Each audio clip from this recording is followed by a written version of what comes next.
First of all ഒരു പ്രൗഡായിട്ട് തോന്നുന്നുണ്ട്. Degree കഴിഞ്ഞപ്പോൾ തന്നെ ആ ഒരു എയിം ആയിരുന്നു മെയിൻ ആയിട്ടുള്ളത്, ഫിനാൻഷ്യലി ഇൻഡിപെൻഡന്റ് ആവണം. അപ്പൊ അതുകൊണ്ട് തന്നെയാണ് ഇങ്ങനെ ഒരു കോഴ്സ് എടുത്തതും.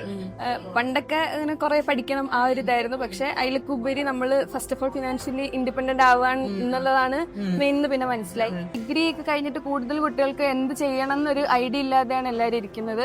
പക്ഷെ ഈ ഒരു ഫീൽഡിലേക്ക് വരുമ്പോൾ നമുക്ക് നമ്മൾ നല്ല എഫേർട്ട് ഇട്ട് കഴിഞ്ഞ് കഴിഞ്ഞാൽ കോഴ്സ് കഴിഞ്ഞ് നല്ല രീതിയിൽ എക്സാം പാസ്സായി കഴിഞ്ഞ് കഴിഞ്ഞാൽ നല്ല കമ്പനിയിൽ നമുക്ക് പ്ലേസ്മെന്റ് കിട്ടുന്ന ഒരു ഉറപ്പുണ്ട്. നമ്മുടെ എഫേർട്ടും കൂടെയാണ്. അപ്പൊ അങ്ങനെ ആകുമ്പോൾ ഒരു എന്താ പറയാ ഒരു ഫ്യൂച്ചർ ഉണ്ട്. അപ്പൊ അതൊന്നും നല്ലൊരു ഓപ്ഷനാണ് ഇത് എടുക്കുന്നത്. ഇപ്പൊ ഒരു ഏതൊരു ജോബ് ആണെങ്കിലും ഒരു വർക്കിംഗ് എൻവയോൺമെന്റ് നല്ലത് കിട്ടുന്നത് നമ്മുടെ പേഴ്സണൽ ഗ്രോത്തിന് ഹെൽപ്ഫുൾ ആയിട്ടുള്ള കാര്യമാണ്. നമ്മളുള്ള കമ്പനി ആണെങ്കിലും ഒരുപാട് പ്രഷർ തരുന്നില്ല. അപ്പൊ ആ ഒരു അറ്റ്മോസ്ഫിയർ ശരിക്കും കമ്പനി നമ്മളെ നല്ല രീതിയിൽ ഇൻഫ്ലുവൻസ് ചെയ്യുന്നുണ്ട്. ഒരു ഗ്രോത്ത് സപ്പോർട്ട്. കോഡിംഗ് പഠിക്കുന്ന സമയത്തുള്ള പോലെയല്ല, നമ്മളൊരു പ്രൊജക്ട് ബേസ്ഡ് ആയിരിക്കും കമ്പനിയിലേക്ക് വരുമ്പോ. അപ്പൊ അവിടുന്ന് കിട്ടുന്ന ട്രെയിനിങ് ഒക്കെ നമുക്ക് ഹെൽപ്ഫുൾ ആണ്.